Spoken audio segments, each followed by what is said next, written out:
Bienvenidos a Tardes Literarias, el programa de literatura en el que intentamos dar voz a todos los autores y autoras, ya sean conocidos o no, pero sabiendo que siempre nos aportan cultura y sabiduría. Un programa para Radio Sapiens, www.radiosapiens.es, todos los domingos a las 7 de la tarde, con Lute Pérez y Vanessa Di Giacomo. Albert Villanueva nació en Gavà en 1962. Es profesor de secundaria y sobre todo lector compulsivo.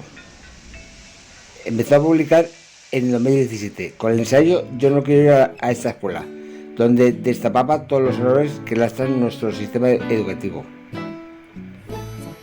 A finales de 2018 vio la luz por Hacer tu muerte compañía, una novela histórica centrada en la Barcelona anarquista en los años 20.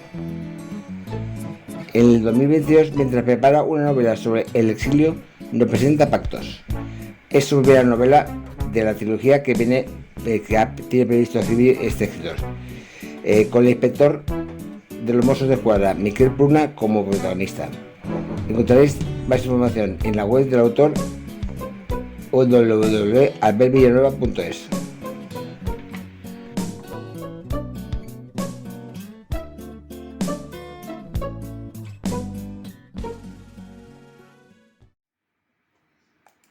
We don't need no education.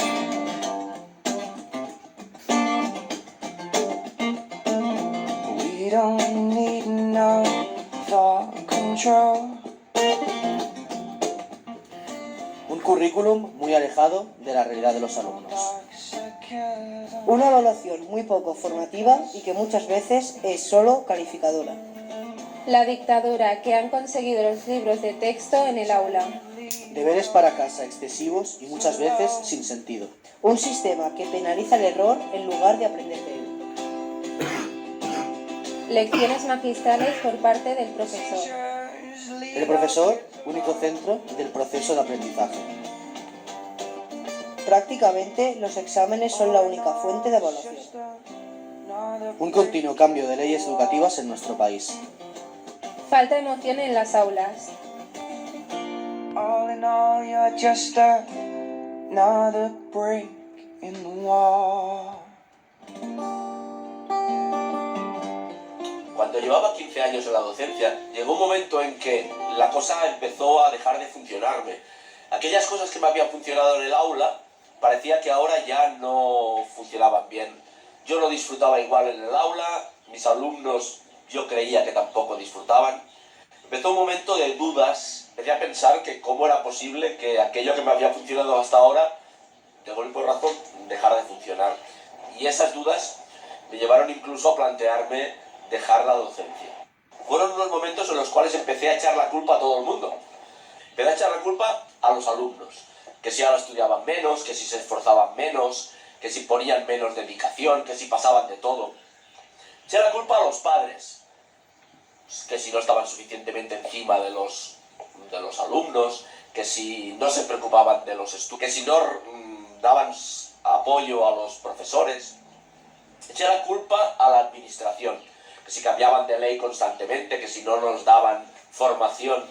Todo el mundo tenía la culpa, menos yo, claro. Si a mí las cosas me habían funcionado hasta ahora, si habían dejado de funcionar, sería culpa de los demás. Por suerte para mí, empecé a ir a congresos educativos con los cuales conocí nuevas técnicas y nuevas prácticas docentes. Empecé a leer libros y artículos de docentes, de pedagogos innovadores. Y empecé a tener relación con docentes de otros puntos del país y sobre todo con profesores de mi propio centro, con los cuales compartimos inquietudes y empezamos a comentar que algo se necesita en la escuela, que algún cambio se necesita en la escuela porque la cosa no funciona. Es entonces cuando cambia mi perspectiva de lo que tendría que ser la escuela, porque la escuela de hoy en día en muchos casos no funciona. Es una escuela muy alejada de las necesidades de nuestros alumnos. Por tanto, es necesario un cambio drástico en la escuela, un cambio disruptivo, un cambio que realmente ponga en el centro del proceso de aprendizaje al alumno, que lo convierta en protagonista de su propio aprendizaje, que dé respuesta a todos los retos que se encontrarán nuestros alumnos en la vida real, en la vida laboral. Unos cambios que realmente refuercen las capacidades de nuestros alumnos, las competencias de nuestros alumnos. El cambio ha de ser disruptivo, ha de ser rompedor, pero no quiere decir que no se salve nada de las escuelas. Hay cosas que no hay que quemar en las escuelas. Hay que salvar a muchos profesores que están innovando en el aula, que están haciendo innovación. Hay muchas escuelas que han subido al tren de la innovación y que están haciendo proyectos innovadores. Pero sobre todo, a los que yo salvaría son a los alumnos. Estamos hartos de escuchar que los alumnos de hoy no trabajan, que no tienen instalado el valor del esfuerzo, que no se dedican a sus cosas, que no se motivan. Yo creo que eso es falso. Nuestros alumnos tienen ganas de aprender. Nuestros alumnos están esperando que los motivemos. Lo que pasa es que muchas veces la escuela no les da eso que ellos necesitan. No los motiva suficientemente. Y eso es culpa nuestra, de los docentes. Porque al final lo que sucede es que la escuela actual está muy alejada de las necesidades de nuestros alumnos. Y es eso lo que hay que revertir. Teachers leave the kids alone.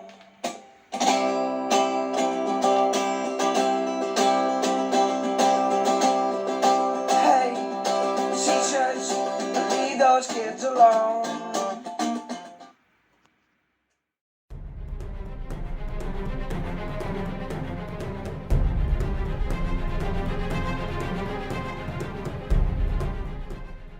Hace ahora 100 años, en esa Barcelona convulsa y en ese Gavà quimérico, Martí Rovira, el protagonista de Por hacer a tu muerte compañía, vivirá, amará y sufrirá.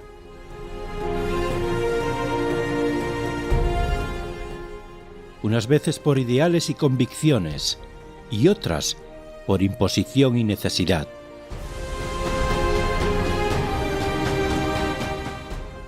Martí se verá inmerso en toda aquella vorágine, sufriendo en propia carne la prisión, la venganza y los remordimientos.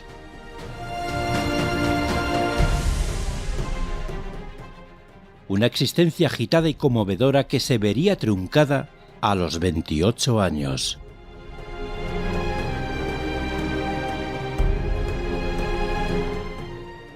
En Por hacer a tu muerte compañía hay un poco de todo. Rock, pistolerismo, movimientos anarquistas, el fascinante American Lake, algo así como el Xanadu de Gavà y Barcelona en llamas.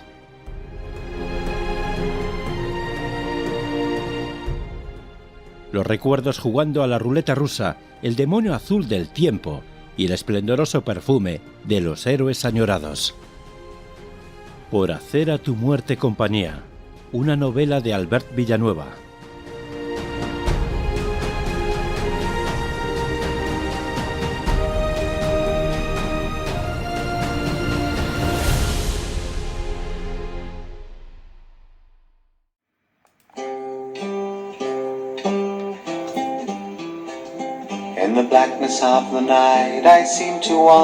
Julia regresa a Gavà para recuperar su pasado, para recuperar sus recuerdos.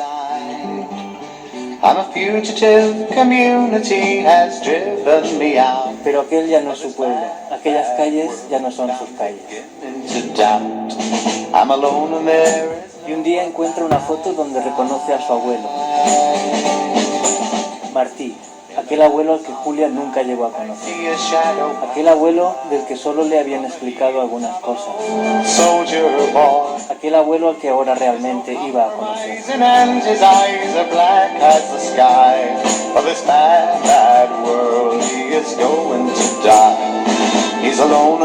La Barcelona de los años 20 y 30.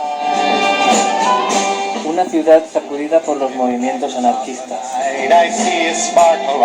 Una ciudad donde los obreros reclaman unas condiciones laborales más dignas. la ciudad que verá sus calles teñidas de sangre, fruto de la represión de la patronal y del Estado.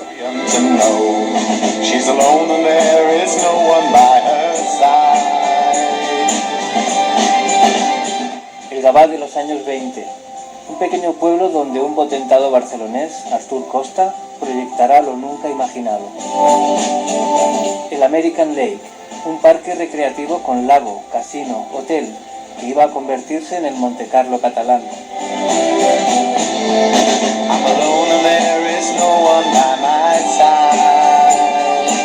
El Gavà donde Martí Rovira intentaría ser feliz. Y el Gavà de los años 60 y 70, la infancia y juventud del autor. Los juegos, la vida en la calle, el ambiente de barrio.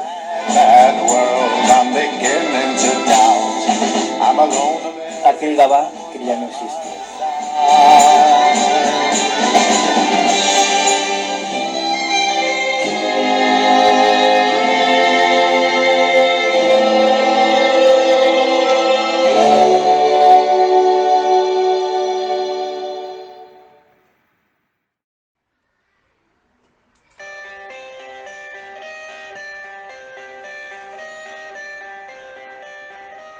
El inspector de los Mossos d'Esquadra, Miguel Pruna, recibe la llamada que le llevará a la investigación más especial de su carrera como policía. Su madre ha muerto en la residencia de ancianos, una defunción en apariencia natural, que pronto destapará una serie de pactos que tienen a la muerte como compromiso ineludible. Además, Pruna deberá buscar respuestas al misterio que su madre le planteó poco antes de morir. Eso le llevará a escarbar en algo que odia, el pasado. Tendrá que retroceder hasta las riadas de 1962 en Gavà para saber una verdad que, como pasa a menudo, duele en el alma.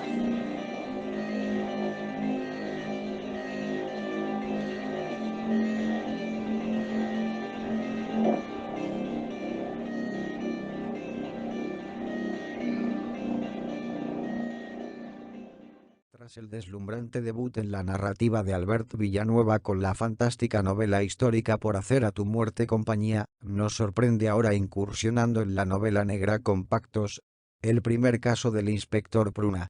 La novela comienza con una voz en off haciendo una inquietante declaración de intenciones. Desde hacía 40 años tenía claro que mataría a aquel hombre. Ahora había llegado el momento. Se trata de una voz anónima que va a aparecer cada poco, una voz de la conciencia, una voz del vengador paciente que se colará en la narración para crear tanta intriga como angustia, constituyéndose el leitmotiv capital de la novela. El primer capítulo, en cambio, nos muestra un doble crimen y un secuestro en Sabadell, donde presta servicio el inspector Pruna. No tendrá nada que ver con la trama de Pactos, pero servirá al autor para presentar y conocer al protagonista de la novela. Será al final de este primer capítulo cuando, al recibir Pruna una llamada, dará comienzo efectivo la novela. Al inspector le llaman desde una residencia de ancianos de Gavà para comunicarle que su madre, enferma de Alzheimer, ha muerto. Su instinto de sabueso le lleva a descubrir que la muerte de su madre no fue por causas naturales. Será el principio de la investigación que llevará al inspector Pruna a un viaje por el pasado en el que irá descubriendo una serie de pactos, de amistad, de silencio, de venganza. Una familia separada, una cría de 17 años alejada de sus seres queridos, una injusticia que condenó a toda una familia a la miseria y a la desgracia, un misterio del pasado por resolver. Un misterio a resolver más que se añade al que ocupa al inspector Pruna noche y día. ¿Quién mató a su madre y por qué lo ha hecho? Te lo he dicho muchas veces, Rock, le dice el inspector Pruna a un compañero. La clave puede parecer saber quién y cómo perpetró el asesinato. Pero no olvides que lo realmente importante y lo que nos llevará a resolver el caso es el porqué. A destacar el encuentro con Julia Rovira, protagonista de su anterior novela, en un cameo fantástico que demuestra la intención de Albert Villanueva de otorgar empaque, cohesión y consistencia a su fantástico proyecto literario centrado en Gavà. Debo reconocer que me encanta cuando un autor decide trasvasar personajes de una obra a otra. Son pequeños juegos, guiños del autor, que me resultan tan fascinantes como reveladores. Por cierto, Albert ha declarado que su intención es que sus libros tomen como escenario principal siempre su ciudad, Gaba, por lo que podemos considerar a Gaba un personaje más de sus novelas. Pactos invita a reflexionar sobre la vejez, la muerte, el sufrimiento, el olvido, la venganza o el terrible Alzheimer, porque si nuestra vida son recuerdos, perder la memoria es perder la vida. Los recuerdos son importantes. Pruna lo sabe bien. Él también vive angustiado por una historia del pasado. El tiempo distorsiona los recuerdos, pero para mí siguen igual de vivos, le dice a Julia Rovira. En fin, espectacular debut en el campo de la narrativa negra y criminal de Albert Villanueva, lector compulsivo de novela negra y gran apasionado de Francisco. Buenos días. Hoy es domingo 3 de abril del año 2022. Y estoy haciendo este vídeo porque quiero invitaros a la presentación de esta fantástica novela, Pactos, del escritor catalán Albert Villanueva. El próximo sábado, día 9 de abril de este año 2022, estaremos allí, Albert y un servidor, haciendo la presentación de este fantástico libro. Pactos es un libro, para empezar físicamente es un libro bastante ergonómico. Se lee muy fácil, pero se lee muy fácil también porque es una historia que te enreda de tal manera de que desde el momento en que empiezas a leer la novela no puedes dejar de leerla. Si os digo la verdad, hacía mucho tiempo que no me enrollaba tanto, que no me atrapaba tanto una novela de este tipo como esta. Y fijaos que hace muchísimos años hubo una serie de novelas que eran historias de un detective que se llamaba Pepe Carballo. Algunos os acordaréis de aquello. De hecho, se hizo hasta una serie de televisión que no sé si recuerdo bien, quizás la protagonizara Héctor Alterio, no me acuerdo muy bien ahora. Bueno, pues Pactos es una novela de ese tipo, fantástica. Desde que empiezas no puedes parar de leerla hasta que acabas. Os invito a que estéis el día 9 con nosotros, acompañándonos, como digo, en la Biblioteca Iván de Vargas, en la calle San Justo, número 5, si no me equivoco, de Madrid. Ahí haremos la presentación. Albert Villanueva y un servidor estaremos en esa presentación para que conozcáis, primero, al autor, segundo, esta fantástica novela y la adquiráis porque de verdad no tiene desperdicio. Además, evidentemente, como Albert estará firmando libros, evidentemente también los dedicará. Así que es toda una ocasión para ir allí a ese evento en la Biblioteca Iván de Vargas, en Madrid, en la calle San Justo, Distrito Centro, para que disfrutéis de un evento cuanto menos cultural y bonito, porque se trata de un libro. Y un libro siempre es un libro. Gracias y hasta el sábado que viene. Por cierto, no he dicho la hora, a las 12 del mediodía será este evento. De todas formas, Albert Villanueva ya lo está poniendo en las redes sociales. Yo aún por trabajo no había podido publicar nada, no había podido comentaros nada, pero lo estoy haciendo en este preciso instante. Estaré allí el día 9, el sábado que viene, Biblioteca Iván de Vargas, 12 del mediodía, calle San Justo, número 5, Distrito Centro. Os esperamos. Hasta el sábado que viene.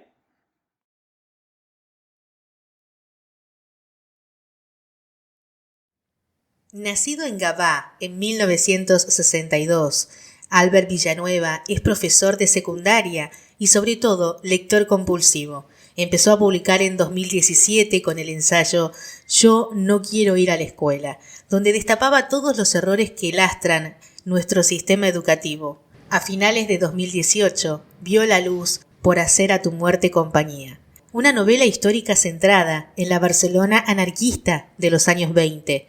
En 2022, mientras prepara una novela sobre el exilio, nos presenta Pactos, primera parte de la trilogía que tiene previsto escribir con el inspector de los Mossos de Escuadra, Miguel Pruna, como protagonista. Encontraréis más información en la web del autor www.albertvillanueva.es. Háblanos de tus inicios literarios. ¿Cuándo empezaste a escribir y por qué? Hola Lute, hola Vanessa. Primero de todo, muchísimas gracias por invitarme a vuestro programa, por dejarme compartir un rato con vosotros y con la audiencia, y daros las gracias por dedicar un programa como este a hablar de literatura y de cultura, que en el fondo es lo que más me gusta. En realidad la literatura entró, digamos, en mis venas cuando estudiaba bachillerato, gracias a un par de profesores que tuve, que me hicieron ver que podía disfrutar con la lectura. Y a partir de allí también empecé a escribir. Desde adolescente, desde joven, empecé a escribir generalmente narraciones cortas. Pero esas narraciones se quedaban siempre primero en un cajón, después en el disco duro.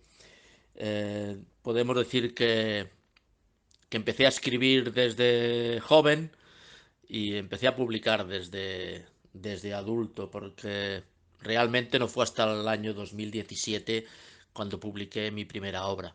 Pero la verdad es que escribir, podríamos decir que desde adolescente. Sí que es cierto que tengo claro que para poder escribir primero hay que leer y que leer mucho. Relato corto, ensayo o novela. ¿Qué prefieres? La verdad es que he escrito de todo. He escrito relato corto, he escrito ensayo y he escrito novela, pero donde me encuentro mejor actualmente es en la novela. Aunque desde adolescente escribí mucho relato corto, mucha narración corta, ahora me parece mucho más complicado. Hace poco participé en un libro colectivo de narraciones sobre la muerte y realmente sufrí para acabar mi relato. El ensayo, que fue la primera obra que publiqué, pues me parece un género muy interesante para expresar ideas, para expresar inquietudes. Pero realmente donde yo considero que un escritor disfruta es en la ficción, en la novela, donde haya páginas en las cuales explicar historias y relaciones entre los personajes. Por eso ahora creo que no volveré a escribir ensayo, que me costaría volver a escribir relatos cortos y que mi lugar está al lado. Tras publicar el ensayo Yo no quiero ir a esta escuela, ¿crees que ha mejorado nuestro sistema educativo? ¿Qué errores actuales consideras urgente subsanar para optimizar la educación que ofrecemos a nuestros niños y jóvenes? Pues sí, en el 2017 publiqué ese ensayo Yo no quiero ir a esta escuela, en el cual yo reflexionaba sobre los pecados de nuestro sistema educativo. Llevo más de 30 años ejerciendo de profesor y por tanto las he visto de todos los colores. Y creo que es urgente que la escuela cambie. Me preguntáis si ha mejorado desde que escribí yo ese ensayo. Hombre, qué deciros, empiezan a verse algunos brotes verdes, pero tenemos que tener en cuenta una cosa, y es que la escuela es un ser que camina muy lentamente y al que le cuesta mucho evolucionar. Los cambios drásticos y bruscos en la escuela no son bien vistos. Por tanto, esos cambios se van produciendo muy poco a poco. Y me preguntáis qué errores habría que subsanar. Hombre, yo en ese ensayo hablaba de muchos errores, pero si tuviera que quedarme con una cosa que creo que es imprescindible modificar, es que hay que convertir definitivamente al alumno en el protagonista de la escuela. Muchas veces el protagonista en una escuela es el profesor, que llega, da su clase magistral, pone unos deberes, los corrige, pone un examen, lo corrige y pone una nota. El protagonista del aprendizaje es el alumno. Él tiene que ser el centro de todo. Por eso, a mí que me gustan mucho las palabras, yo creo que la clave estaría en cambiar solo una palabra. nosotros hablamos y se habla normalmente de la escuela como centro de enseñanza. Si la escuela es un centro de enseñanza, significa que el centro es el profesor, que es el que enseña. Él es el centro. Tenemos que olvidarnos de eso. La escuela tiene que ser un centro de aprendizaje, porque si hay aprendizaje, el centro entonces es el que aprende, es el alumno, ese es el protagonista. Creo que sería fácil, fijaros, solo cambiando una palabra de centro de enseñanza a centro de aprendizaje, cambiaría la filosofía de lo que es una escuela. Tras el ensayo, pruebas con la ficción y escribes una novela histórica, Por hacer a tu muerte compañía. ¿Por qué esta novela histórica? La verdad es que ese ensayo, que publiqué en el 17, me sirvió para ponerme a prueba, porque yo tenía empezada una novela desde hacía 10 años. Hacía 10 años atrás yo había hilvanado la historia de una novela, me había documentado para esa novela y la había empezado. Pero por muchos motivos, cuestiones laborales, cuestiones familiares, seguramente también cuestiones de autoconocimiento personal, me hicieron abandonarla. Y al publicar Yo no quiero ir a esta escuela, vi que era el momento de ponerme a prueba, de ver si era capaz de que aquella novela que rondaba durante los 10 últimos años en mi cabeza, si era capaz de llevarla a cabo. Y por eso fui capaz de acabar Por hacer a tu muerte compañía. Que, bueno, pues sí es etiquetada como una novela histórica, porque está centrada en los años 20, en la Barcelona de los años 20, los movimientos anarquistas, las grandes huelgas laborales que consiguieron mucho de los derechos que los trabajadores consiguieron. Yo no soy, por lo general, lector de novela histórica, y me salió una novela histórica, pero bueno, yo es que no creo demasiado en las etiquetas. Creo que estamos en una época que nos gusta etiquetar absolutamente todo, y más en literatura. Yo creo que en la literatura, desde los griegos, desde Shakespeare, todas las obras hablan de lo mismo. Hablan de sentimientos humanos. Las novelas, las obras de teatro están protagonizadas por personas. Por tanto, esas personas tienen una serie de sentimientos internos que son los que mueven el mundo. El amor, el odio, la venganza, el rencor. Todo eso. De eso habla mi novela. Al final sí, centrada en un momento histórico determinado, pero habla de sentimientos, ¿eh? Por tanto, ¿es una novela histórica? Sí, porque está en la época de los años 20, es una novela de personajes, de sentimientos. Pactos es una novela negra que interpela al lector, a la primera de la trilogía del inspector Pruna. ¿Por qué la trama se desarrolla en Gavà? ¿Consideras esta localidad un personaje más de la historia? Bueno, pues Pactos transcurre en Gavà. Gavà es mi ciudad, es el pueblo en el que yo nací hace 60 años. Entonces era un pueblo, ahora es una ciudad. Está a 15 kilómetros de Barcelona, en el Baix Llobregat. Y yo estoy muy orgulloso de haber nacido donde he nacido. Y desde el momento en que pensé en intentar escribir ficción, tuve claro que mis obras iban a suceder en Gavà, que mis historias pasarían en Gavà. No solo pasarían en Gavà, sino que en todas las obras aparecería algún momento histórico de Gavà, aparecería alguna historia de lo que fue Gavà. ¿Por qué? Pues porque considero que es importante recordar el pasado, y en un momento en el cual hablamos mucho de memoria histórica, la memoria histórica también son las pequeñas historias de los pueblos, que al final se parecen muchas todas. Mis historias pasan en Gavà, pero se parecen mucho a las historias que pueden pasar en cualquier pueblo de Castilla, de Andalucía o de Galicia. Por tanto, sí que es cierto que voluntariamente he convertido a Gavà en un personaje más de mis historias. Por hacer a tu muerte compañía, nos íbamos al Gavà de los años 20, un pueblo muy pequeñito y muy pobre, al cual llega un potentado barcelonés que monta aquí un parque lúdico que quería convertir en el Monte Carlo catalán, un parque con casino, con hotel, con un lago, etcétera, etcétera. El American Lake. En Pactos, en esta segunda obra, el personaje se retrotraerá hasta un acontecimiento del año 62, que fue cuando hubieron unas inundaciones muy grandes en Cataluña, también aquí en Gavà, y un grupo muy numeroso de personas comenzó unas peripecias muy dolorosas a partir de aquel día.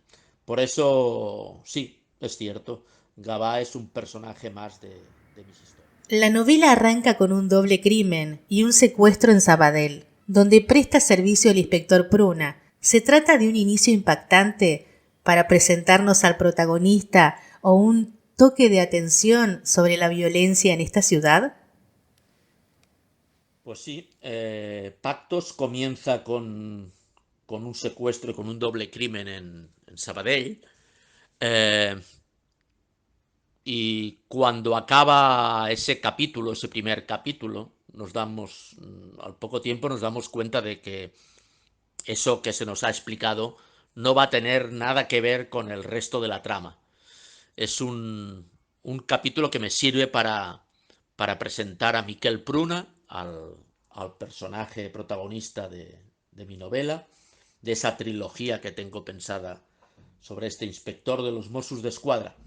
Es cierto que, como comentáis, tal vez sí que haya un toque de atención sobre la violencia, no en esa ciudad, sino sobre la violencia en la sociedad en general.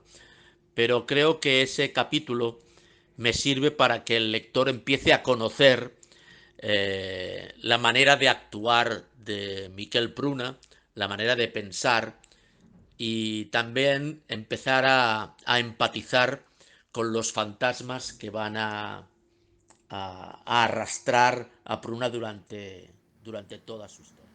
Como buena novela negra, Pactos invita a reflexionar sobre la enfermedad, el deterioro, la vejez y la muerte, a pesar de los esfuerzos de nuestra sociedad para vivir de espaldas a esta realidad.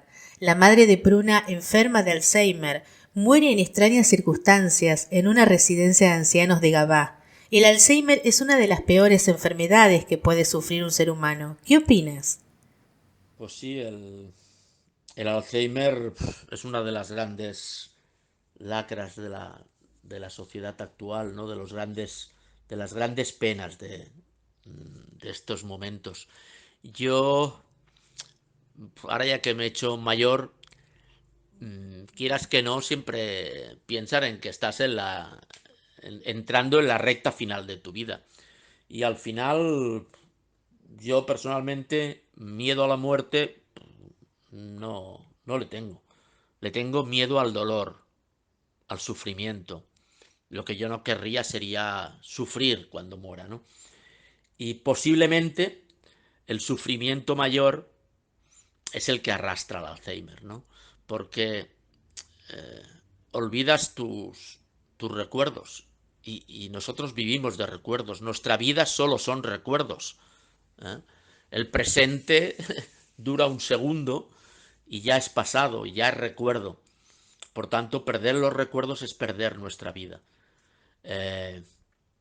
Y esa pérdida que representa el Alzheimer es muy dolorosa, debe ser muy dolorosa para el individuo que la sufre, que sabe lo que le está pasando y es consciente de lo que va perdiendo y lo que va a perder en un futuro. Pero es mucho más dolorosa, creo yo, al final, para los que están alrededor de la persona, del enfermo, ¿no?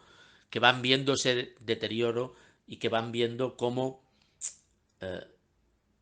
se van rompiendo esa cadena invisible que le unía con el enfermo, ¿no? Realmente debe ser muy doloroso y joder, daría lo que fuera porque fuera el siguiente descubrimiento médico importante que se produjera en el mundo fuera algún medicamento que detuviera esa enfermedad.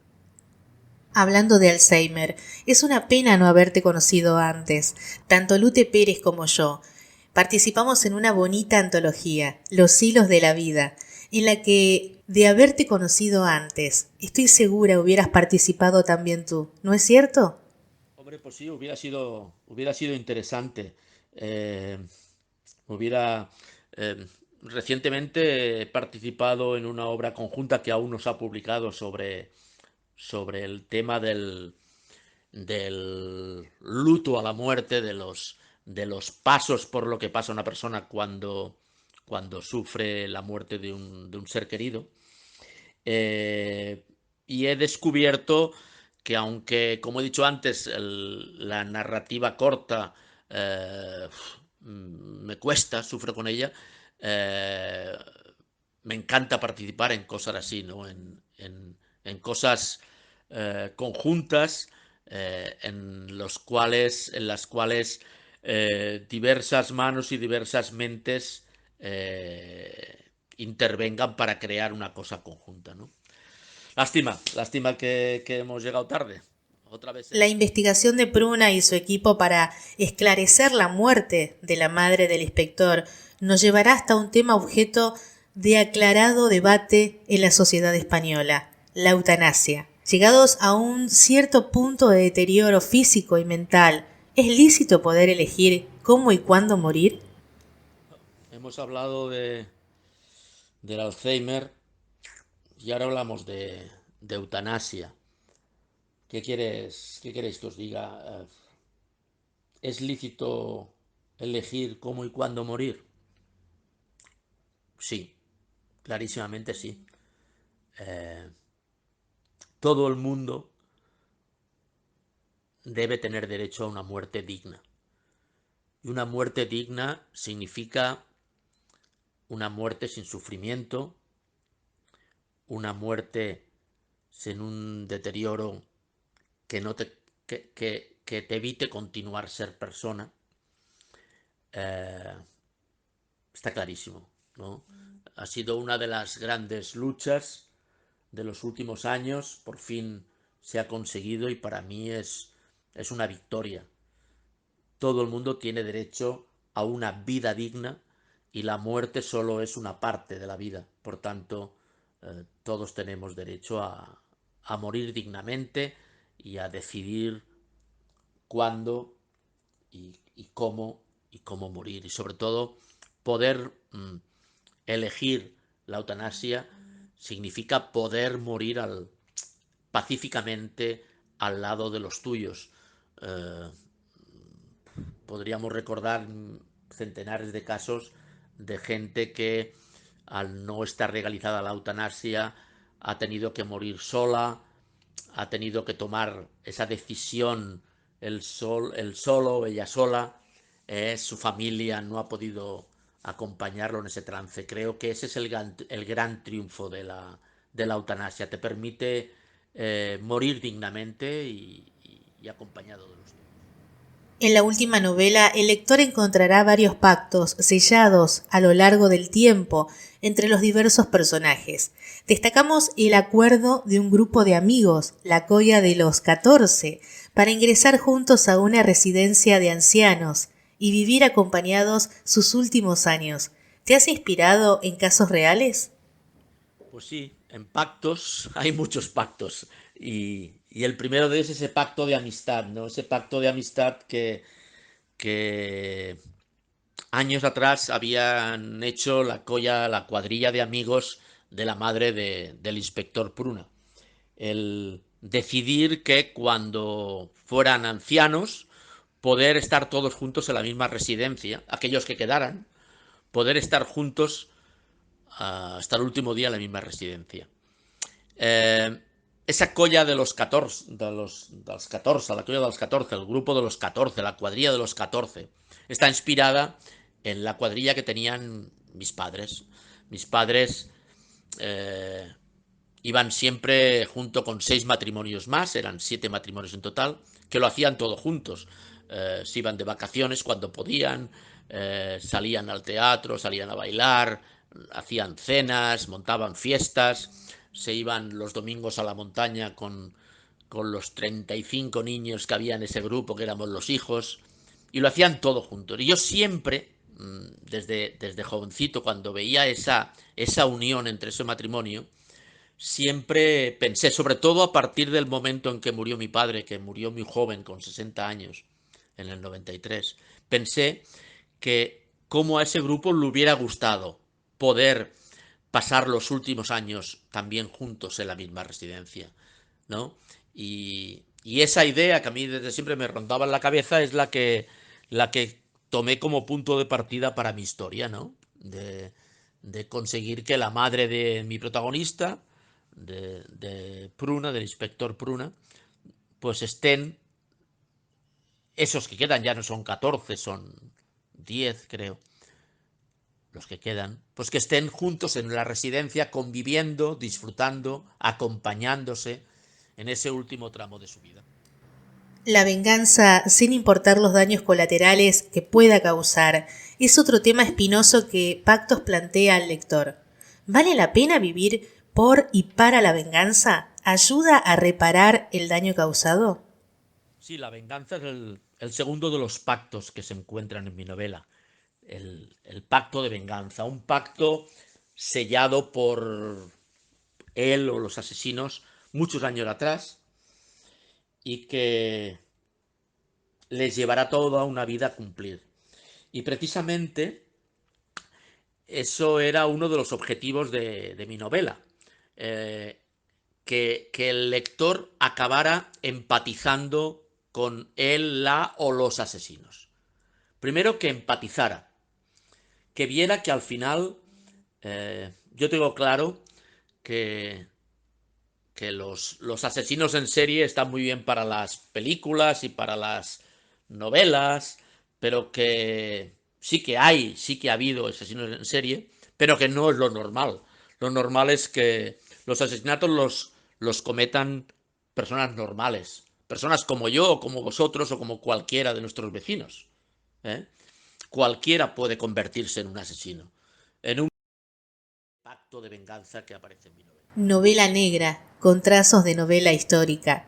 En Pactos retrocederemos en el tiempo a septiembre de 1962, cuando se produjeron las peores inundaciones que se recuerdan en Cataluña, e incluso viajaremos a la Cuba en 2003, de la mano del cubano Reinaldo Cabrera, uno de los personajes.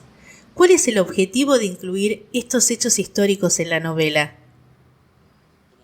Como os he comentado, yo desde el principio que me decidí a escribir ficción, tomé la decisión de que en todas mis obras aparecerían momentos, hechos históricos de la historia de Gavà. Ya lo he comentado antes en alguna de las preguntas.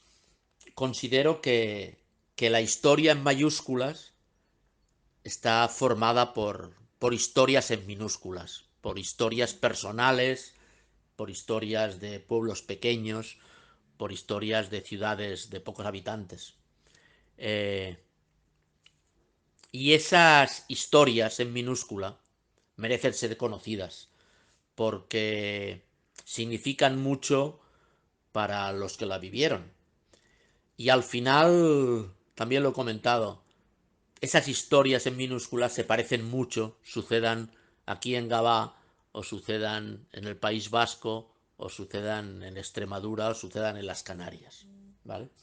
Por tanto, para mí eso sí que es, o eso también es memoria histórica, recordar las vivencias de nuestros antepasados. Una de las mayores satisfacciones que he tenido con mis dos novelas ha sido por eso, encontrarme con gente de Gavà que me ha dicho, hostia, pues he descubierto cosas de la ciudad que no conocía, o llevo toda mi vida viviendo aquí y no sabía que habían pasado ciertas cosas en esta ciudad. Ese era uno de mis objetivos cuando yo me decidí a escribir, ¿no? Pues recuperar voces, recuperar hechos del pasado. ¿Cómo fue el proceso de documentación de esta novela? Yo soy profesor y durante una buena temporada fui profesor de historia.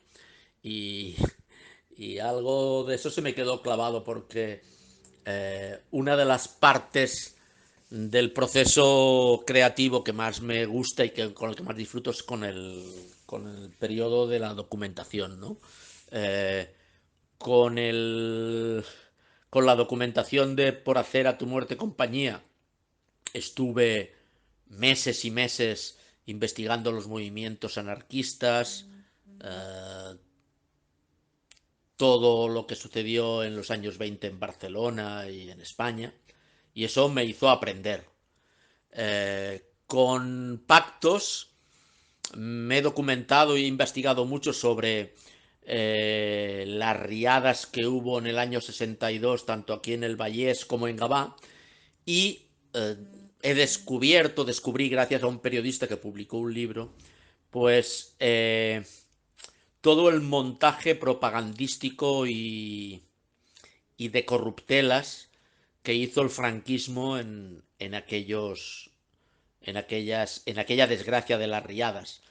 Y una de las cosas que más me impactó fue que se hicieron listas negras en muchos de esos pueblos machacados por la desgracia de la riada. Se hicieron listas negras en las que apuntaron a mucha gente y esa gente fue expulsada hacia sus tierras de orígenes. Mucha gente fue montada en un tren y de vuelta a Granada o Extremadura, etcétera, etcétera. Eso, descubrir y ponerle voz y meter esos hechos en mis novelas, me da la satisfacción de que habrá gente que aprenderá cosas que por diferentes motivos son desconocidas. Para mí, por ejemplo, los años 20, los movimientos anarquistas de los años 20 es un periodo clave, importantísimo de la historia de España, desgraciadamente muy poco conocido porque después vino la guerra civil y se lo comió todo, ¿vale? Y esas corruptelas del franquismo, cuando las riadas es otra cosa muy, muy, muy desconocida y que creo que vale la pena conocer, entre otras cosas, como homenaje a todos los que sufrieron eso, ¿vale? Ese es mi objetivo, y esa fase de documentación que me lleva muchísimo tiempo es una fase de enriquecimiento personal. Por ejemplo, en una de las novelas en las que estoy trabajando va a ser sobre el exilio, va a ser un homenaje a los exiliados de la guerra civil, los que pasaron la frontera para Francia. Y pues los últimos 7 meses los he dedicado a documentarme sobre eso, a leer muchísimo sobre ese periodo, a visitar los campos de concentración del sur de Francia. Pues todo eso es un enriquecimiento personal que yo busco como un disfrute personal que después me haga enfrentarme a la novela con un bagaje que me dé seguridad. Al mundo solo lo mueven dos cosas, dinero y amor, afirma otro personaje. ¿Tú opinas eso también? Hombre, pues sí, un personaje dice eso, ¿no? Al mundo solo lo mueven dos cosas, el dinero y el amor. Hombre, tal vez es reducir demasiado, pero creo que sí, para lo bueno y para lo malo, ¿no? El dinero mueve al mundo para lo malo y el amor intenta mover al mundo para salvarlo. Y desgraciadamente, y lo vemos día a día, es una lucha muy desigual. Porque ¿cómo está el mundo? Que decía aquel, ¿no? Cada día vemos que las diferencias sociales son mayores. Cada día vemos cómo los ricos son más ricos y los pobres son más pobres, cada día vemos cómo los intereses económicos pueden crear guerras allá donde lo necesiten. Y contra eso, pues solo queda el amor, la fraternidad, el creer en las personas, ¿no? Y eso es lo que nos queda a los que estamos en el otro bando, ¿no? Y eso es por lo que tenemos que batallar. No sé cómo acabará la humanidad, porque creo que si gana el bando del dinero, pues vamos de cabeza a la aniquilación, a la autodestrucción, pero a ver. Si te pidiera que nos recomendaras 5 autores y 5 novelas favoritas, ¿cuáles elegirías? Esta es la pregunta que más temo en las entrevistas. Tener que elegir. Mirad, yo soy un lector compulsivo, leo muchísimo, me encanta leer, creo que deberíamos poder vivir 2 vidas, una solo para leer y para releer, ¿de acuerdo? Porque hay autores que merecen ser releídos, y por tanto reducir todos los autores y todas las maravillosas obras que hay a 5 es un ejercicio de sadismo, ¿no? Porque tienes que descartar a muchísimas cosas que te gustan. Pero fijaos, si yo tuviera que me pedís 5, voy a hacer ese esfuerzo, ¿vale? Primero, para poner algún autor extranjero, voy a poner al sueco Henning Mankell, el autor de las novelas sobre Wallander, novela negra escandinava, pero novela universal. Y si tuviera que elegir una novela de Mankell, de su inspector Wallander, tal vez me quedaría con La Leona Blanca. ¿Vale? Ya tengo uno, venga, me quedan 4 más. Por ejemplo, nos vamos a ir a Eduardo Mendoza, uno de los enormes, de los grandes escritores del siglo XX en España. Y si tuviera que elegir una de sus maravillosas obras, me quedaría con La ciudad de los prodigios, Eduardo Mendoza. Venga, nos vamos a un clásico de la novela negra, Andreu Martín, el prolífico autor catalán. Maravillosas sus novelas, duras, y como novela dura, una de las primeras que escribió, Prótesis, recomendable al 100% para introducirse en la novela negra. 3, venga, al cuarto. Si Andreu Martín es un clásico, uno de los noveles, de los nuevos autores de novela negra, aunque ya con un bagaje muy importante, es Carlos Zanón. Carlos Zanón, que incluso hace un par de años le pidieron que escribiera una novela sobre Pepe Carballo, una novela de continuación de Pepe Carballo, del personaje de Vázquez Montalbán, y lo hizo de maravilla. Pero si yo me quedara con una novela de Carlos Zanón, sería Yo fui Johnny Thunders, una novela dura, de la Barcelona suburbial y de la Barcelona oscura. Pero claro, por encima de todos estos, para mí, el autor que es el más grande de la segunda mitad del siglo XX en España. Personaje por todos considerado el padre de la novela negra española, un personaje que en Francia es un dios, mucho más conocido aquí en España, Francisco González Ledesma. Brutal. Aquí no voy a recomendar una novela en concreto, cualquier novela de González Ledesma es una maravilla que te la leerías con una libreta al lado para ir apuntando frases, porque en cada página hay una frase que dirías, joder, daría medio brazo por ser capaz de escribir una frase como esta. Cualquier novela de su serie de Méndez, del policía Méndez, un policía desengañado, un policía de los barrios bajos de Barcelona, un policía que está muchas veces más a favor de el que incumple la ley por necesidad que otra cosa. Bien, esas serían mis recomendaciones. ¿Algún consejo a alguien que ha escrito algo pero no se atreve a publicarlo? Es difícil dar consejos, y más a alguien que es relativamente novato como yo. Sí que es cierto que a mí me sirvió un consejo que me dio un amigo mío que sí que podría decir que es escritor profesional, que ha publicado más de 15 novelas, que ha ganado premios, mi amigo Vicente Álvarez de Valladolid. Cuando yo le mostré Por hacer a tu muerte compañía, porque me dijo, quiero leerla y así te comento si vale la pena o no, yo le hablé de mis angustias una vez acabada la novela, ¿no? De que yo no quería publicarla, que me parecía estar entrando en un mundo que no era el mío, que me sentía un poco intruso por intentar publicar una novela con la cual yo había disfrutado muchísimo, pero que me parecía un poco presuntuoso pensar que igual que yo había disfrutado, que habría gente que disfrutaría leyendo.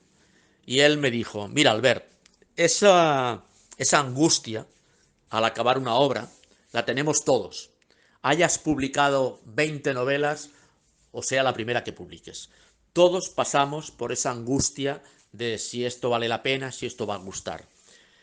Y él me dijo, si hiciéramos caso a esa angustia, no publicaría nadie. Por tanto, si tú estás satisfecho, si tu obra tiene un mínimo de valor, adelante y tendrá el recorrido que tenga. Pues ese consejo que a mí me dieron, pues sería el único en el que yo sería capaz de apostar, ¿no? Por último, nuestra pregunta obligada. ¿Qué puedes contarnos de tus proyectos de futuro? Mi primer proyecto sería tener tiempo para hacer todo lo que quiero. Porque para poder escribir tengo que robar tiempo de donde sea, ¿no? Tengo mi trabajo, tengo mi familia y tienes que ir recortando tiempo allá donde puedas para dedicarte un poco a la literatura. Tengo, podríamos decir, 3 cosas entre manos.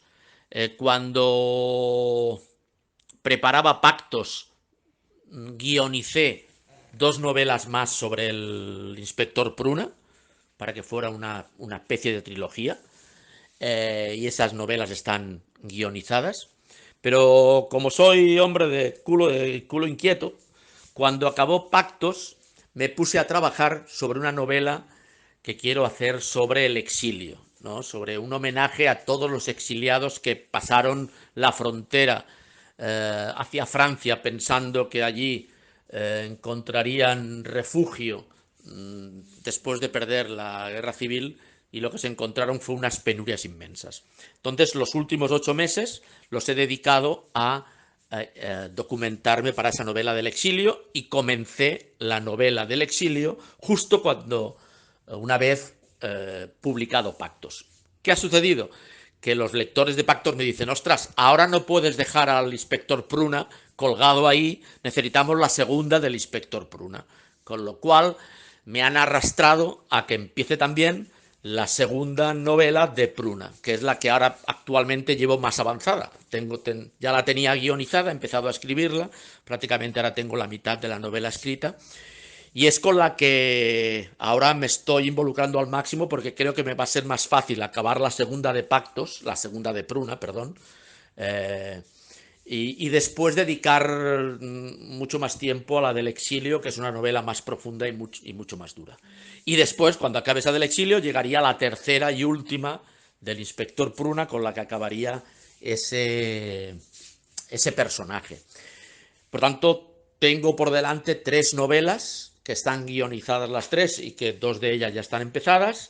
Hay otra historia ahí por ahí que me bulle en la cabeza, pero necesito tiempo. Por eso lo que yo quiero ahora es prejubilarme para poder tener tiempo y poder dedicarme a escribir, que es lo que me llena. Bueno, Albert, nos causa una enorme alegría compartir contigo momentos y un auténtico privilegio y placer. Te damos las gracias por compartir tu tiempo con nosotros. Muchas gracias. Pues nada, Vanessa, pues nada, Lute, muchísimas gracias por contar conmigo para vuestro programa. Me lo he pasado muy bien, he disfrutado muchísimo. Os felicito por el programa y os felicito por dedicar vuestro tiempo a hablar de cultura, que está muy necesitada de apoyo y que realmente es lo que nos puede salvar. Por mi parte, daros las gracias, estar a vuestra disposición y a la de los oyentes. Me podéis seguir por las redes sociales, me podéis encontrar en mi página web, albertvillanueva.es, y nada, espero poder hablar dentro de poco otra vez con vosotros y presentaros nuevos proyectos, y muchísimas gracias. Así llegamos al final del programa de hoy. Hemos llegado al final y quiero agradecer infinitamente a Dani Miralles que compusiera este precioso tema para mi programa Tardes Literarias. Es siempre un placer poder contar con él. Nos despedimos de todos nuestros oyentes hasta la semana que viene, que volveremos con un nuevo autor o autora e intentaremos hacerles llegar a todos el poder de la lectura. Hasta la semana que viene.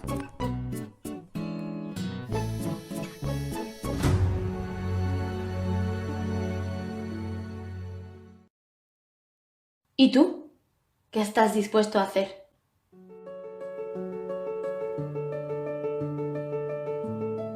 ¿Cómo hemos llegado a esta situación? ¿Qué hemos hecho? ¿Quién ha permitido todo esto? ¿Hemos sido nosotros los culpables o somos las víctimas? ¿Es reflejo de lo que somos o consecuencia de lo que hemos querido? Es bueno hacerse preguntas. Es bueno reflexionar sobre lo que está sucediendo. No para indignarse, eso no sirve de nada. Es bueno reflexionar para cambiar, para actuar, para ser los protagonistas de nuestra propia vida y de nuestro propio futuro. Hemos dejado demasiado tiempo nuestras vidas, nuestro futuro y el de nuestras familias en sus manos. En unas manos en las que confiábamos y en las que hemos creído. Hemos tenido fe y ese ha sido nuestro error. Basta. Es momento de tomar las riendas de nuestro futuro, de nuestro presente. Es momento de que ellos confíen en la sociedad, de que confíen en nosotros porque somos el presente y el futuro. Es momento de que pienses que el poder de cambiar todo esto, todo lo que te rodea, lo tienes tú, lo tenemos todos nosotros. Nos han hecho creer que no es posible. Nos han dividido, nos han silenciado, nos han engañado. ¿Debemos seguir permitiéndolo? No queremos que nos dirijan los partidos políticos. No queremos no tener nada que decir. No queremos ser un militante o un simpatizante para tener algo que decir. No queremos ser un inscrito o una inscrita. Solo quiero ser una ciudadana. Solo quiero que me representes tú. Y que tú respondas ante todos nosotros. Porque si yo respondo ante el jefe de mi empresa, ¿por qué los diputados no responden directamente ante nosotros? Quiero que mi voto sea un voto ciudadano y no un voto de partido. Quiero que sea el voto de la gente, el voto de la sociedad, de todos nosotros, y para eso tú, mi representante, mi diputado, debes depender de nosotros y no de tu partido. No quiero votar a una lista. No quiero no poder elegir. Elijo ser una ciudadana. Elijo poder elegir a alguien que me represente. No quiero ratificar una lista. Elijo poder destituir al diputado que me engaña. Elijo poder controlar al político que me roba.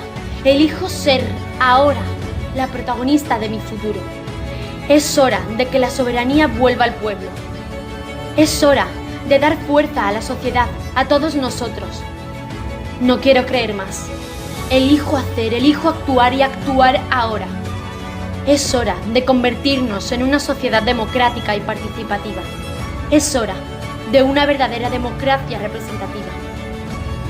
Hoy he decidido actuar. Hoy he decidido ser una ciudadana. Hoy he decidido tomar el control de mi futuro. Hoy He decidido despertar. ¿Y tú? ¿Qué estás dispuesto a hacer? Ahora te toca a ti.